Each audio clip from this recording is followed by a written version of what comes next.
चीवंटी और हाथी महाबिस दो टीमों के दरमियान खेला जाने वाला खेल है। एक टीम कंबल के नीचे अपना हाथों को रखती है, टीम के साथियों की हथेलियों में एक अंगूठी को छिपाती है। फिर वो दूसरी टीम को अपनी बंद मिट्टी दिखाते हैं। दूसरी टीम को अंदाजा लगाना होता है कि अंगूठी किस हाथ में छिपी हुई है। एक चिवंटी और एक हाथी बहुत अच्छे दोस्त थे और जब भी मौका मिलता दोनों साथ मिलकर खेलते थे।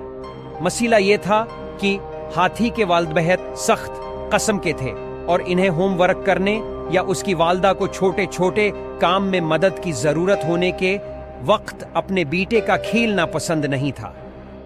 और इन्हें पसंद नहीं था कि उनका बेटा अपने दोस्त चिवंटी के साथ खेले, जबकि उसे दूसरे हाथियों के साथ खेलने पर नाज होना चाहिए।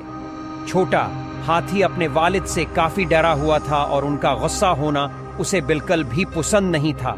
लेकिन चिवंटी बहुत बहादुर चिवंटी थी और तंदमजाज बुजुर्ग वालिद से खौफजदा नहीं थी। एक दिन दोनों दोस्त महाबिस का खेल रहे थे कि तभी उन्हें गुस्सा में भरे हुए वालिद के आने की आहट सुनाई दी।